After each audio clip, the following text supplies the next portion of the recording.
రాష్ట్రం కర్నూలులో జరిగిన ప్రైవేట్ ట్రావెల్స్ బస్సు దగ్ధంతో దాదాపు 20 మంది ప్రాణాలు కోల్పోయారు. దీంతో దేశమంతా ఒక్కసారిగా ఉలిక్కిపడిన పరిస్థితి కనపడుతుంది. ప్రైవేట్ ట్రావెల్స్లో ప్రయాణం అంత ప్రమాదకరమా అనే దానిపై కూడా అందరూ ఆలోచింపచేసే దిశకు కూడా ఈ ఘటన చోటు చేసుకోవడం జరిగింది. ఎందుకంటే ఇప్పటికే ప్రైవేట్ ట్రావెల్స్ బస్సులు గతంలో పలు ప్రమాదాలు కూడా చోటు చేసుకున్నాయి. ప్రధానంగా ఇటు తెలుగు రాష్ట్రాల్లో 2013 అక్టోబర్ 20వ తారీఖున ఘోరమైన ఘటన చోటు చేసుకోవడం జరిగింది. అప్పుడు జబ్బర్ ట్రావెల్స్కి సంబంధించిన బస్సు బెంగళూరు నుంచి హైదరాబాద్ వెళ్తుండగా ప్రధానంగా అతివేగంతో కారును తప్పించిపోయి కలవట్టును ఢీకొనడంతో బస్సుకు సంబంధించిన డీజిల్ ట్యాంక్ పగలటంని ఒక్కసారిగా అది అగ్నికి ఆహుతవడంతో మొత్తం 45 మంది చనిపోవటం జరిగింది. ఆ తర్వాత వివిధ రూపాల్లో వివిధ ప్రాంతాల్లోని ట్రావెల్స్ బస్సులకు సంబంధించిన ప్రమాదాలు జరుగుతూ ఉన్నాయి.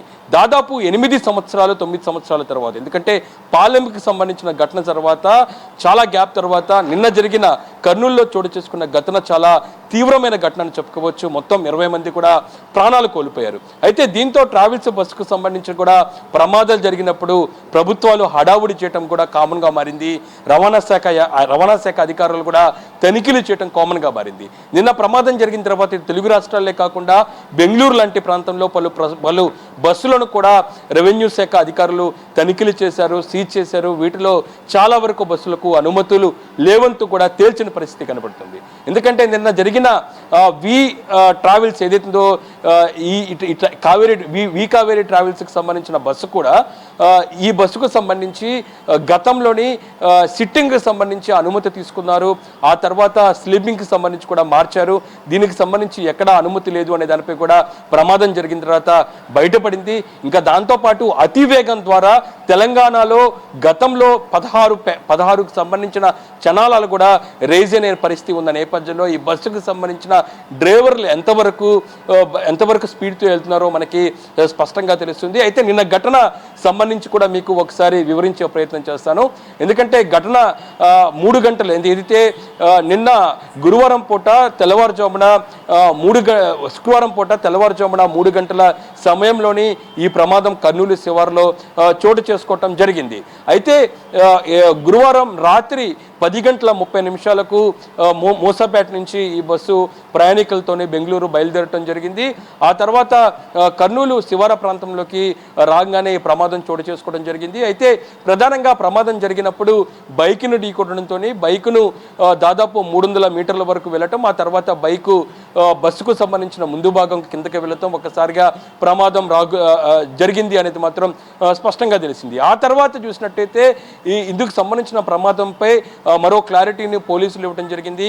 అయితే ఈ బైక్కి సంబంధించిన శివశంకర్, ఆయనతో పాటు వెర్రిస్వామి ఇద్దరు కూడా ముందుగానే ఏదైతే ఈ బస్సు ప్రమాదం జరగక ముందుగానే బైకు డివైడర్లకు రైట్ సైడ్ ఉన్న డివైడర్కు ఢీకొనడంతో శివశంకర్ చనిపోవటం, ఆ తర్వాత వెర్రిస్వామికి సంబంధించిన తీవ్ర గాయాలవుతాం. బైక్ కూడా రోడ్డు మధ్యలో ఉన్న నేపథ్యంలోని ప్రమాదం జరిగిన 10 నిమిషాల తర్వాత వి కావేరీ ట్రావెల్స్ బస్సు అటువైపుకి రావటం, కింద రోడ్డు మీద ఉన్న బైక్ను ఢీకొట్టుకొని దాదాపు 300 మీటర్ల వరకు కూడా బైక్ను తీసుకెళ్లిన నేపథ్యంలోని బైకు ముందు ప్రాంతానికి ఏదైతే ఉందో బైక్కి సంబంధించిన పెట్రోల్ ట్యాంక్ సంబంధించిన వైపు బస్సుకు సంబంధించిన కింద భాగానికి వెళ్ళిన నేపథ్యంలోని అగ్గి రాల్చుకొని వెనువెంటనే పొగ రావటం, దాంతోపాటు బస్సుకు సంబంధించిన ముందు భాగం ఒకసారిగా మంటలు స్టార్ట్ అవటం జరిగింది. వెనువెంటనే డ్రైవర్తో పాటు ఆ క్లీనర్ కూడా ఆ మంటలను ఆర్పే ప్రయత్నం చేశారు. మంటలు ఇంకా ఆగపోవడంతో ఒక్కసారిగా మంటలు ఇంకా వ్యాపిస్తున్న నేపథ్యంలో అక్కడి నుంచి పారిపోయిన పరిస్థితి ఉంది. అయితే డ్రైవర్ క్లీనర్ వెనువెంటనే ఈ బస్సు ఏదైతే ఉందో వోల్వో బస్సుకు సంబంధించి ప్రయాణికులు ఎక్కే డోరు ఏదైతే ఉందో అది ఓపెన్ చేసి వెనువెంటనే ప్రయాణికులను అలర్ట్ చేస్తే కొంతవరకు ప్రాణాలు కూడా మనం దక్కే అవకాశాలు ఉన్నట్లుగా మనకి తెలుస్తుంది. వాళ్ళు ఎక్కడ నిర్లక్ష్యంతో పూర్తిగా బాధ్యత లేకుండా డ్రైవర్తో పాటు క్లీనర్ కూడా ప్రమాదం జరిగిన వెంటనే అక్కడి నుంచి పారిపోయారు. ఈ ప్రమాదం జరిగిన వెంటనే లోపలకు నిప్పు వ్యాపించిన నేపథ్యంలోని ఒక్కసారిగా గాఢ నిద్ర ఏదైతే ఉందో 3 గంటల ప్రాంతం అనేది కూడా బస్సులో ప్రయాణించే వాళ్ళు కావచ్చు, ఎక్కడైనా సరే మన ఇంట్లో నిద్రపోతున్నా సరే 3 గంటల సమయంలోని చాలా గాఢ నిద్రలో ఉంటాము. ఆ తరహాలోనే బస్సులో ప్రయాణికులందరూ కూడా గాఢ నిద్రలో ఉన్నారు. అయితే ఒక్కసారిగా పొగ లోపలికి రావటం, ఉక్కిరి బిక్కిరి అవుతాం. దాంతోపాటు మొత్తం అగ్నికి ఆహుతవుతున్న తరుణంలోని ఎలక్ట్రికల్ వైర్స్ అన్ని కూడా స్తంభించడంతో మొత్తం బస్సు లోపలికి వచ్చే ఏసీ మొత్తం స్టాప్ అయిన పరిస్థితి ఉంది. వెంటనే ప్రయాణికులు బయటపడేందుకు ఎన్నో ప్రయత్నాలు చేశారు. ఉక్కిరి బిక్కిరి అవుతున్న పరిస్థితి కనబడుతుంది. ఎందుకంటే ఒక ట్రావెల్స్ బస్సులో స్లీపర్ క్లాస్ చూసినట్టయితే అందరికీ తెలిసిందే, 2+2 స్లీపర్ క్లాసులు ఉంటాయి, 1+2 స్లీపర్ క్లాసులు ఉంటాయి. ఒక పక్క 1 సైడ్ ఉంటే ఒక పక్క 2 సైడ్ ఉంటుంది. అయితే మధ్యలో నడవటానికి ఒక మనిషి నడవటానికే అవకాశం ఉంటుంది. ఇంతమంది దాదాపు బస్సులో ఉన్న 40 మంది ఒక్కసారిగా బయటికి వచ్చే ప్రయత్నం చేస్తున్న నేపథ్యంలో ఖచ్చితంగా అక్కడ తొక్కిసలాట చోటు చేసుకుంటుంది. ఏమీ జరగని పరిస్థితి ఉంటుంది. ఇందులో వృద్ధులు ఉన్నారు, చిన్నపిల్లలు ఉన్నారు. దీంతో ఒక్కసారిగా ప్రయాణికులందరూ కూడా బయటపడేందుకు ఎగ్జిట్ డోర్ను ఓపెన్ చేసే ప్రయత్నం చేశారు. ఎగ్జిట్ డోర్ స్లీపర్ క్లాస్కి చూసినట్టయితే బ్యాక్ సైడ్ ఉంటుంది. బ్యాక్ సైడ్ స్లీపర్ క్లాస్కి సంబంధించిన ఎగ్జిట్ డోర్ను ఓపెన్ చేసే క్రమంలోని అది ఓపెన్ కావడంతో కొంతమంది యువకులు దానికి ఉన్న గ్లాస్ డోర్ను పగలగొట్టి బయటపడే ప్రయత్నం చేశారు. దాదాపు 11-12 మంది వరకు కూడా బయటపడ్డారు. అయితే మిగతా 20 మంది మాత్రం పూర్తిగా అగ్నికి ఆహుతయ్యారు. అగ్నికి ఆహుతైన వారిలో దీంట్లో చిన్నపిల్లలు ఉన్నారు. పసిబిడ్డలను చేతిలో పెట్టుకునే తల్లి పూర్తిగా అగ్నికి ఆహుతైన పరిస్థితి చూసినట్టయితే ఎంత ఘోరమైన యాక్సిడెంట్ జరిగిందో మనకి అర్థమవుతుంది. అయితే ఈ ప్రమాదానికి సంబంధించి ఖచ్చితంగా ట్రావెల్స్ యాజమాన్యానికి సంబంధించి తప్పిదాలే ఎక్కువగా కనబడుతున్నాయి. అయితే మరో పక్క బైక్ అనేది మనకి చూపించినా సరే ఈ బైక్కి సంబంధించి రోడ్డు మీద ఉన్న సమయంలోని అతి వేగంతో డ్రైవర్ రావడంతోనే బైక్ని చూడలేదు. బైక్ని చూడలేకపోతాం. దాదాపు 300 మీటర్ల వరకు బైక్ని తీసుకెళ్లడంతో ఆ బైక్ ముందు భాగం ఈ బస్సుకు సంబంధించిన కిందకి వెళ్ళడంతో స్పార్క్స్ రావడంతో అగ్ని ప్రమాదం చోటు చేసుకోండి. ఇంతేకాకుండా ఇంత భారీ మొత్తంలోని అగ్ని ప్రమాదం జరగటానికి మరో కారణం కూడా ఉంది. ఎందుకంటే ఈ వి కావేరీ ట్రావెల్స్ బస్సులోనే సెల్ ఫోన్స్కి సంబంధించి కూడా కొన్ని కొరియర్ ద్వారా పంపిస్తూ ఉన్నారు బెంగళూరుకి.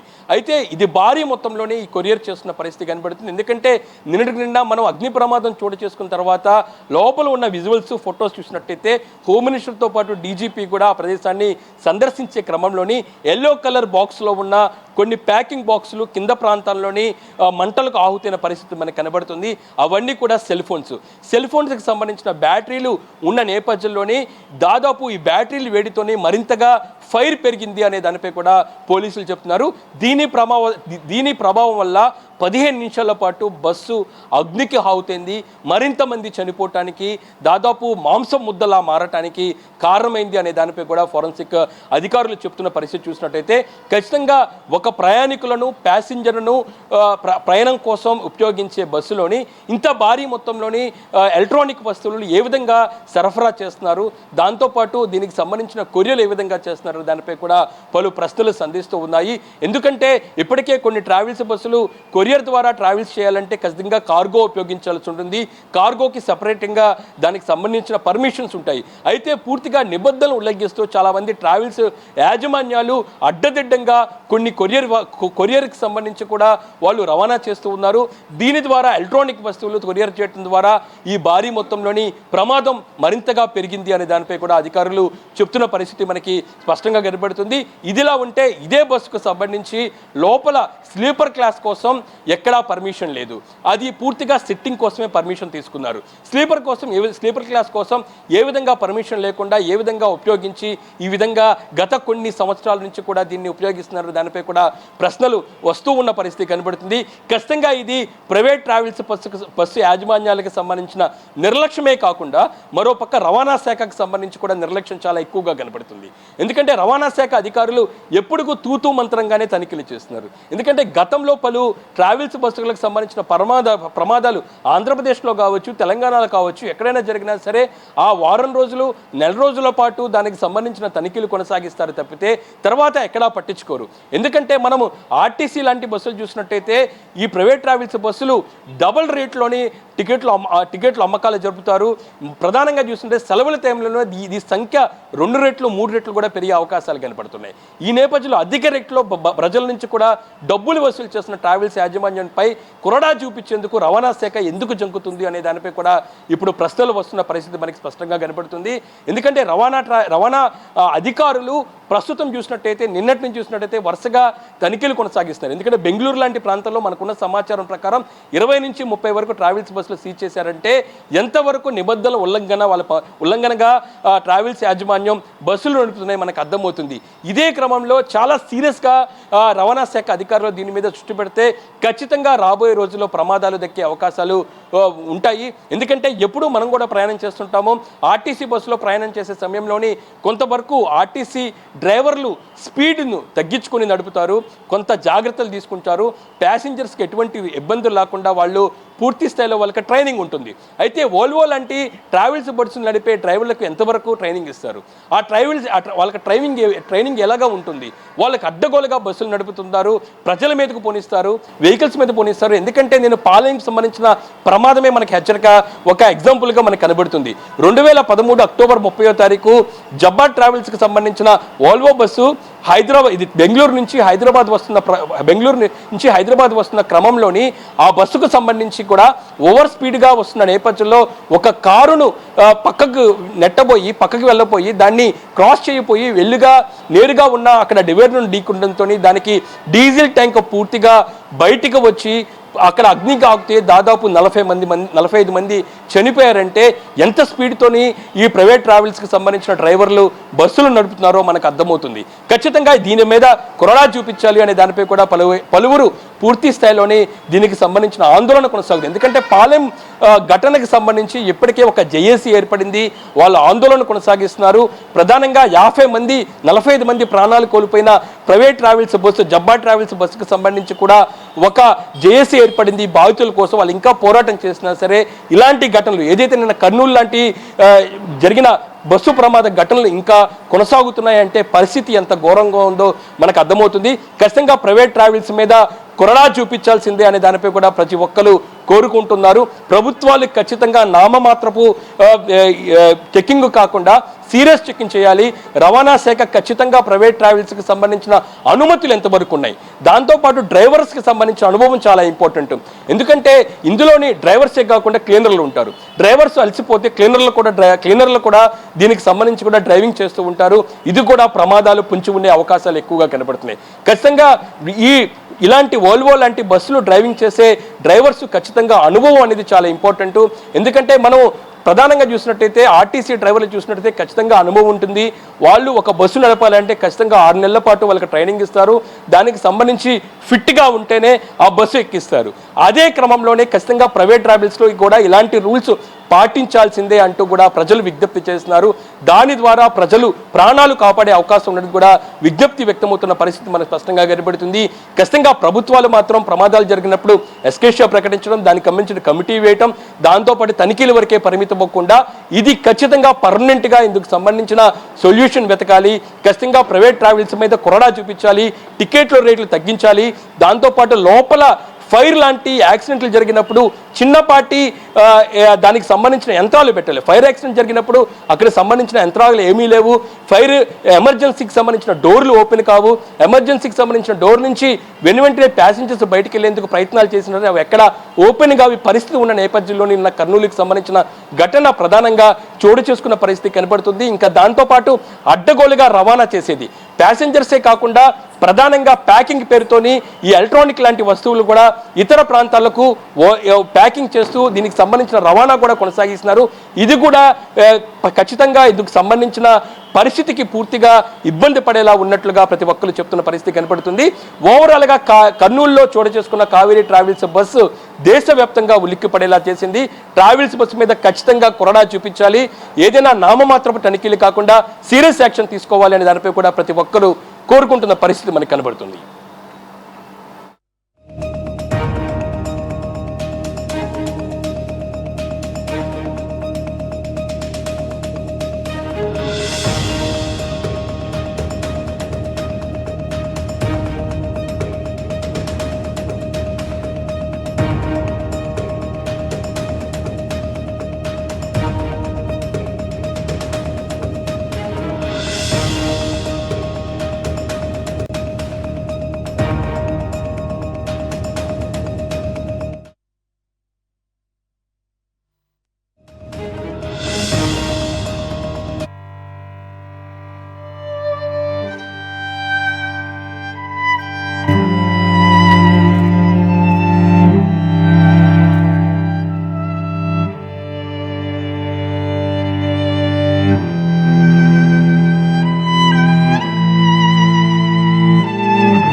సిచ్యువేషన్ నుంచి ఆ 27 మంది బయటపడడం అన్నదే నిజంగా చాలా అదృష్టం అనుకోవాలి. ఒక పక్క దురదృష్టం, ఒక పక్క అదృష్టం.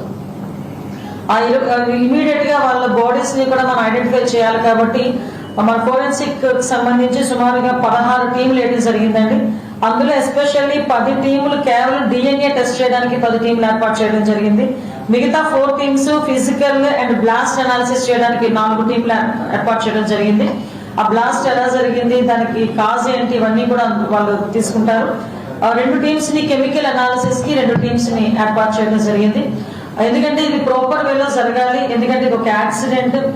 ఇన్సూరెన్స్ సంబంధించిన తర్వాత విషయాల్లో కూడా ఎక్కడ ఎవరికి ఇబ్బంది కలగకూడదు. ఏ ఫ్యామిలీకి సంబంధించిన వ్యక్తి డెడ్ బాడీ ఆ ఫ్యామిలీకి చేరాలి, వాళ్ళు దహన సంస్కారాలు చేసుకుంటారు. కాబట్టి DNA శాంపిల్స్ తీసుకొని వాళ్ళతో మ్యాచ్ చేసి వీటన్నిటికీ కూడా కొంచెం టైం పడుతుంది. But as well as possible forensic department అంతా చాలా అలర్ట్ గా ఉంది, పోలీస్ డిపార్ట్మెంట్ అంతా చాలా అలర్ట్ గా ఉంది. యాజ్ వెల్ యాజ్ పాసిబుల్ వాళ్ళకు కూడా హ్యాండ్ అవుట్ చేస్తాము. నిజంగా ఇటువంటి సంఘటనలు పునరావృతం కాకుండా చూసుకోవాల్సిన బాధ్యత కూడా మనందరి మీద కూడా ఉంది. దీనికి వాళ్ళ కుటుంబాలకి ప్రగాఢ సానుభూతిని తెలియజేసుకుంటూ చనిపోయిన వాళ్ళు ఆత్మలు శాంతించాలని మనస్ఫూర్తిగా కోరుకుంటున్నాను. కర్నూలులో జరిగినటువంటి బస్సు సంఘటన మా అందరికి దిగ్భ్రాంతిని గురి చేసింది. ప్రమాదంలో మృతి చెందిన అందరికీ తెలంగాణ ప్రభుత్వ పక్షాన సానుభూతి, సంతాపాన్ని తెలియజేస్తూ వెంటనే తీసుకోవాల్సిన చర్యలన్నీ తీసుకోవడానికి గద్వాల్ కలెక్టర్ గారిని అక్కడికి పంపి రవాణా శాఖ అధికారులను పంపడం జరిగింది. ఆంధ్ర మంత్రి రవాణా శాఖ గారితో పాటుగా కలెక్టర్, డిఐజీ గారులతో మాట్లాడి సమన్వయం చేస్తున్నాం. ముఖ్యమంత్రి గారు ఉదయాన్నే ఆదేశించినారు. అన్ని రకాల తెలంగాణ ప్రభుత్వం తరఫున అక్కడ సహాయ చర్యలు కావచ్చు, లేకపోతే దానికి సంబంధించిన చర్యలన్నింటి లోపల మనం తెలంగాణ ప్రభుత్వం తరఫున స్పందించమని సంఘటన విచారణ కూడా ఆదేశించినాం. అదేవిధంగా రవాణా శాఖ అధికారులను రాష్ట్ర స్థాయిలో ఇటువంటి బస్సులకు సంబంధించి కానీ తదితర రవాణా వాహనాలను, ప్రజా రవాణా వాహనాలకు సంబంధించినటువంటి అన్ని నియమ నిబంధనలకు సంబంధించి చెక్ చేయమని కూడా ఆదేశించినాం. భవిష్యత్తులో జరగకుండా ఉండడానికి తెలంగాణ, కర్ణాటక, ఆంధ్ర రవాణా శాఖ మంత్రులము అధికారులను కలిసి భవిష్యత్తు కార్యాచరణ తీసుకునే ప్రయత్నం చేస్తాం. తిరుపతి ఘాట్ రోడ్డు మీద ఏ విధంగా అయితే బస్సు ఏదైనా వాహనం పైకి ఎక్కేటప్పుడు, దిగేటప్పుడు, చేరేటప్పుడు దానికి సంబంధించి ఒక టైం బాండ్ ఉందో, ఇక్కడ కూడా ఇటువంటి ప్రాంతాలకు బెంగళూరు, తిరుపతి, రాజమండ్రి, వైజాగ్ లాంటి పోయే ప్రాంతాల లోపల హైదరాబాద్ నుంచి ఎన్ని గంటలకు బయలుదేరుతుంది, ఎన్ని గంటలకు చేరాలి, స్పీడ్ లిమిట్ అనేటువంటి దాని విధంగా కొంత ఆర్టిఫిషియల్ ఇంటెలిజెన్స్ టెక్నాలజీని వాడుకొని రక్షణకు సంబంధించి అన్ని రకాల చర్యలు తీసుకునే ప్రయత్నం చేస్తాం. ప్రభుత్వం చాలా దిగ్భ్రాంతిని వ్యక్తం చేస్తూ ఉంది. 4 హైదరాబాద్, 1 సంగారెడ్డి, రంగారెడ్డి, ఖమ్మం తదితర వాళ్ళు ఉన్నారు గుర్తులని తెలిసింది. ప్రభుత్వం అన్ని రకాల చర్యలు తీసుకునే ప్రయత్నం చేస్తాం. సంఘటన దురదృష్టకరం అండి. ఇలాంటి సంఘటనలు ఎప్పుడు జరగకూడదని ఆ భగవంతుని ప్రార్థిస్తున్నారు. ముఖ్యంగా ఈ ప్రమాద విషయాల్లోకి వస్తే స్కూటర్ ను ఢీకొట్టడం వల్ల ఈ ప్రమాదం జరిగింది. ఇప్పటికి 19 మంది మృతులను గుర్తించడం జరిగింది. మిగతా 19 మంది ఎవరైతే క్షతగాత్రులు ఉంటారో ప్రభుత్వం ద్వారా వాళ్ళకు చికిత్స అందిస్తున్నాం. ముఖ్యంగా ఈ బస్సుకు సంబంధించి కామండయ్య పర్మిట్ తో, అంటే ఆల్ ఇండియా పర్మిట్ అయితే అక్కడ రిజిస్టర్ కాబడిన బస్సు. ఇప్పుడు వరకు మా అధికారులు ఇచ్చిన సమాచారం ప్రకారం బస్సుకు సంబంధించి అన్ని ఫిట్నెస్ సర్టిఫికెట్ అయితేనేమి, ఇన్సూరెన్స్ అయితే అన్ని పర్ఫెక్ట్ గా ఉన్నాయి. ఇది మేము ఒకటే అనుకుంటున్నాం, ఇది ప్రమాదవశాత్తు జరిగిన సంఘటన. ముఖ్యంగా ఏదైతే స్కూటర్ ను ఢీకొట్టడం వల్ల ఆ స్కూటర్ కూడా బస్ కింద వెళ్ళిపోవడం, సుమారు 300 మీటర్లు లాక్కొని రావడం వల్ల అగ్ని ప్రమాదం జరిగింది. ముఖ్యంగా ఇలాంటి ప్రమాదాల్లో ఎక్కువ నష్టం ఎప్పుడు వాటిల్లుతుందంటే నైట్ టైం జర్నీ చేసే బస్సుల్లోనే ఈ ప్రమాదం ఎక్కువ జరుగుతుంది. ఎందుకంటే అందరూ 2.5-3 గంటల గాఢ నిద్రలో ఉండడం వల్ల వీళ్ళందరినీ కూడా రక్షించలేకపోయాం. అది కూడా ఇప్పుడుండే బస్సుల యొక్క డిజైన్ పరిస్థితిని బట్టి కూడా ఆలోచిస్తే నైట్ టైం ట్రాన్స్పోర్ట్ చేసే స్లీపర్ బస్సుల్లో ఎక్కువ ఫ్లేమబుల్ మెటీరియల్స్ ఉంటాయి. లోపల ఉండే బెడ్షీట్ కనుకోండి, కర్టన్, కుషనింగ్ ఎక్కువ ఉండడం వల్ల కూడా మంట అనేది ఎక్కువగా వ్యాప్తి చెందడం వల్ల ఈ నష్టపరిణామం ఎక్కువగా ఉంది. ఇప్పుడు ఎవరైతే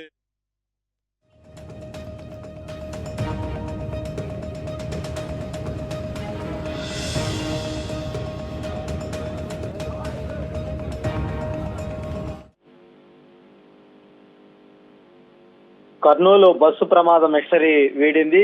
చిన్న కోటేరు వద్ద జరిగినటువంటి ఈ బస్సు ప్రమాదంపై పోలీసులు కీలక విషయాలు వెల్లడించారు. బైక్ నడుపుతూ చనిపోయినటువంటి శివశంకర్ తో పాటు ఎర్రి స్వామి అనే వ్యక్తి కూడా ఆ బైక్ నడుపుతున్నటువంటి వెనుక సీట్ లో ఆయన ఉన్నారు.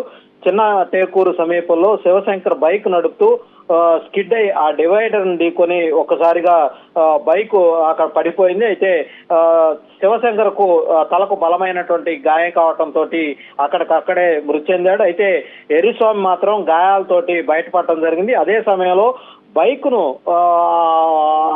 హైవే మీద వెళ్తున్నటువంటి కావేరీ ట్రావెల్స్ బస్సు వచ్చి ఢీ కొట్టి కొద్ది దూరం ఈడ్చుకెళ్ళింది. ఆ సమయంలోనే బస్సు కింద మంటలు వచ్చి అంతా కూడా క్షణాల వ్యవధిలో ఆ బస్సు మొత్తం కూడా మంటలు వ్యాపించాయనేది ప్రస్తుతం ఒక పూర్తి స్థాయి దర్యాప్తులో అటు పోలీసులు కూడా కీలకమైనటువంటి సమాచారాన్ని కనుగొనడం జరిగింది.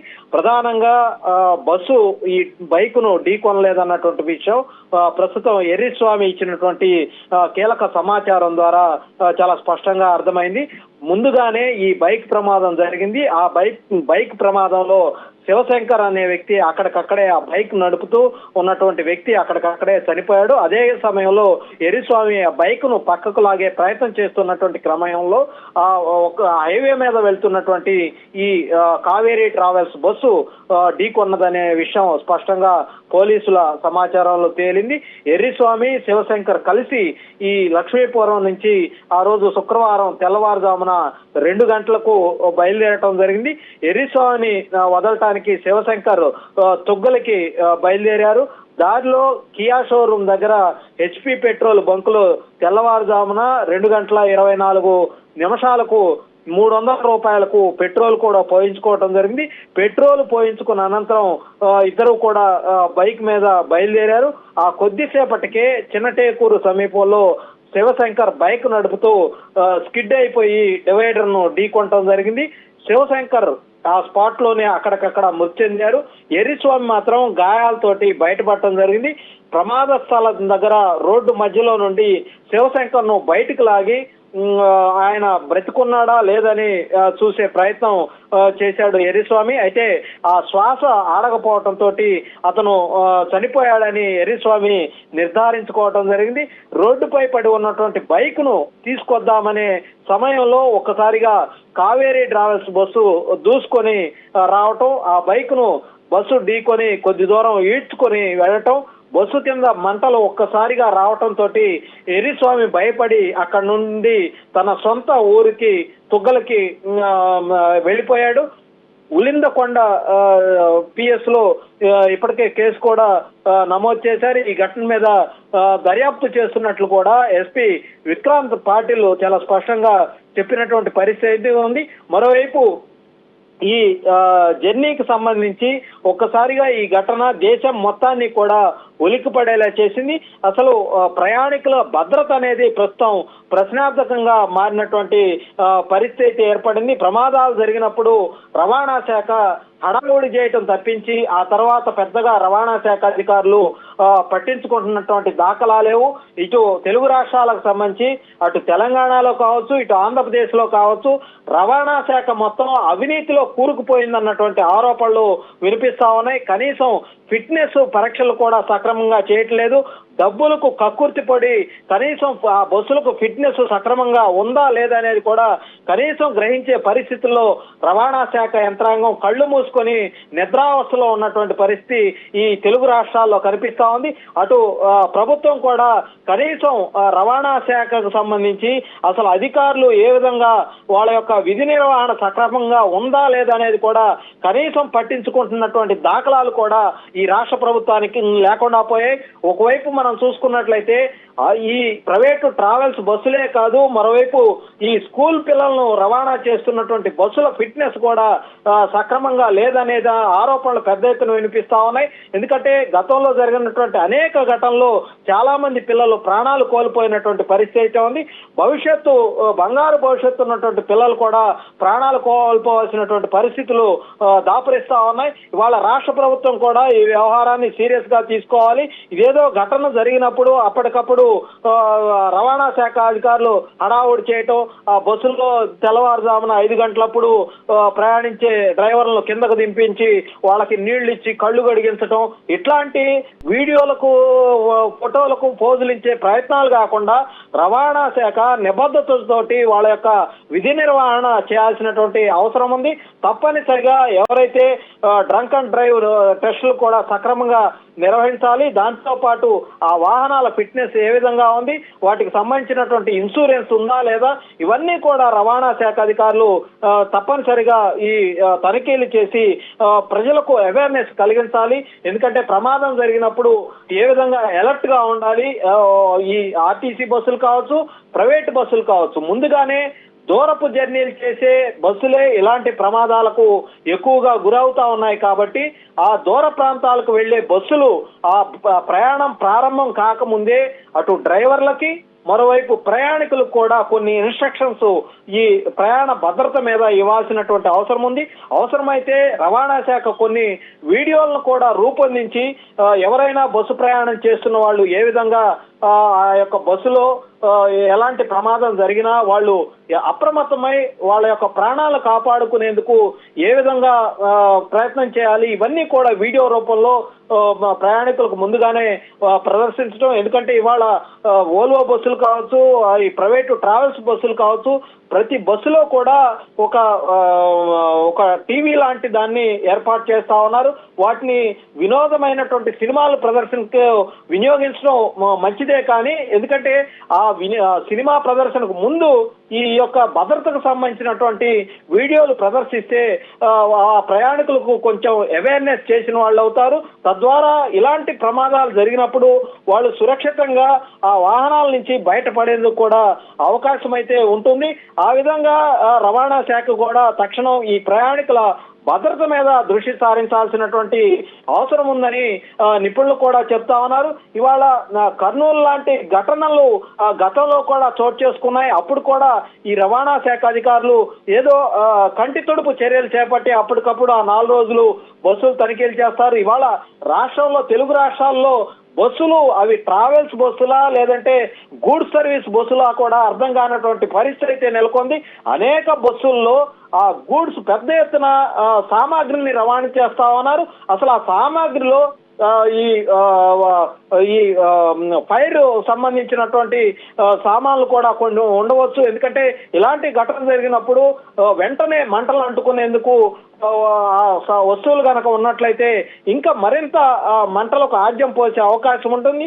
మరి ఈ ఆర్టీసీ బస్సుల్ని కావచ్చు, లేదంటే ఈ ప్రైవేటు ట్రావెల్స్ బస్సులు కావచ్చు, అవి అసలు ప్రయాణికులను తీసుకెళ్ళడానికి ఉపయోగించే బస్సులా లేదంటే గూడ్స్ సర్వీస్ లో కూడా అర్థం కానటువంటి పరిస్థితి ఇవాళ తెలుగు 2 రాష్ట్రాల్లో కూడా అదే పరిస్థితి ఉంది. హైదరాబాద్ నుంచి ఒక బస్సు బయలుదేరితే ప్రయాణికులతో పాటు ఆ బస్సు నిండా కూడా పెద్ద ఎత్తున గూడ్స్ ను పైన కింద చుట్టుపక్కల మొత్తం కూడా అరలను ఏర్పాటు చేసి గూడ్స్ సర్వీస్ లాగా వాటిని రవాణా చేస్తున్నటువంటి పరిస్థితులు అయితే ఇవాళ 2 తెలుగు రాష్ట్రాల్లో ఉన్నాయి. ప్రభుత్వం కూడా ఆలోచించాలి. ప్రయాణికుల భద్రతకు అనుగుణంగా ఈ బస్సుల తయారీ దాని మీద కూడా దృష్టి సారించాలి. ఆయా కంపెనీలు బస్సుల బాడీ బిల్డ్ మేక్ చేస్తున్నటువంటి కంపెనీలు ఏవైతే ఉన్నాయో ఆ కంపెనీలకు కూడా స్పష్టమైనటువంటి ఆదేశాలు ఇవ్వాల్సినటువంటి అవసరం ఉంది. బస్సుల తయారు చేసేటప్పుడు ప్రయాణికుల భద్రతకు ప్రామాణికంగా ఉండే విధంగా ఆ బస్ బిల్డ్ క్వాలిటీలో తదనుగుణంగా నాణ్యతా ప్రమాణాలు పాటించాలన్నటువంటి ఆదేశాలు స్పష్టంగా ఇవ్వాల్సినటువంటి అవసరం ఉంది. అదేవిధంగా ఆ బెర్తులకు సంబంధించి కింద సీటింగ్ పైన బెర్తింగ్ ఇలాంటి వాటి వల్ల కొన్ని ఘటనలు జరిగినప్పుడు కింద సీట్లో ఉన్నాడు సేఫ్ గా బయటపడతా ఉన్నారు. వాటి పైన ఉన్నటువంటి ఈ బెర్తులు ఏవైతే ఉన్నాయో, స్లీపర్ కోచెస్ ఉన్నాయో, వాళ్ళు నిద్రమత్తులో ఉండటం, వాళ్ళు కిందకు దిగే పరిస్థితి లేకపోవటం, అలాంటి వాటి వల్ల వాళ్ళందరూ కూడా అక్కడికక్కడ ప్రాణాలు విడవాల్సినటువంటి పరిస్థితి అయితే ఉంది. వాళ్ళు సేఫ్ గా కిందకి బయట పడలేక వాళ్ళు ప్రాణాలు కోల్పోతా ఉన్నారు. ఇవాళ కర్నూలు ఘటనలో అనేక కుటుంబాలు ఇవాళ వాళ్ళంతా కూడా ఆ ఫ్యామిలీస్ వాళ్ళ రోదన వర్ణనాతీతంగా ఉంది. వాళ్ళ యొక్క కుటుంబ సభ్యులను కోల్పోయి వాళ్ళు కన్నీరు పర్యంతం అవుతా ఉన్నారు. అందుట్లో ఉద్యోగాలు చేసుకుంటున్నటువంటి పిల్లలు ఉన్నారు. ఆ కుటుంబాలన్నీ కూడా తమ పిల్లల మీద ఆధారపడి ఇవాళ వాళ్ళంతా కూడా రోడ్డును పడినటువంటి పరిస్థితి అయితే కనిపిస్తా ఉంది. వాళ్ళంతా కూడా కన్నీరు మున్నీరుగా విలిపిస్తా ఉన్నారు. ఏదేమైనప్పటికీ కూడా ఇవాళ ఈ కావేరీ బస్సు ప్రమాదంలో పోలీసులు ఒక కీలకమైనటువంటి సమాచారాన్ని బయటకు పెట్టారు. ఇవాళ ఉదయం నుంచి కూడా ఒక వీడియో మనం చూస్తా ఉన్నాం, సోషల్ మీడియాలో వైరల్ అవుతా ఉంది. అది పోలీసులు అక్కడ పెట్రోల్ బంక్ లో ఆ బైక్ ప్రమాదం ఘటనకు ముందు వాళ్ళ యొక్క దృశ్యాలు చాలా స్పష్టంగా ఆ వీడియో ఫుటేజ్ లో కూడా కనిపిస్తా ఉన్నాయి. వాళ్ళు పెట్రోల్ కొట్టించుకోవడానికి అక్కడికి రావటం, అక్కడి నుంచి ఆ పెట్రోల్ బంక్ నుంచి తిరిగి హైవే ఎక్కటం, ఇవన్నీ కూడా దృశ్యాలన్నీ కూడా చాలా స్పష్టంగా కనిపిస్తా ఉన్నాయి. మరి బహుశా ఆ బైక్ నడుపుతున్నటువంటి ఎవరైతే ఉన్నారో అతను కొంచెం తాగి ఉన్నాడన్నటువంటి విషయం కూడా బయటకు వస్తా ఉంది. మరి నిజంగా అతను తాగి ఉన్నాడా లేదంటే ఆ శివశంకర్ అనే అతను తాగి ఉన్నాడా లేదనేది ఇంకా తేలాల్సి ఉంది. ఏదేమైనప్పటికీ కూడా ఈ బైక్ ప్రమాదం జరిగిన తర్వాత ఆ రోడ్డుపై పడి ఉన్నటువంటి బైక్ ను ఈ కావేరీ ట్రావెల్స్ బస్సు ఢీకొనటం వల్లే ఈ ప్రమాదం జరిగిందనేది చాలా స్పష్టంగా అయితే పోలీసుల దర్యాప్తులో తేలింది.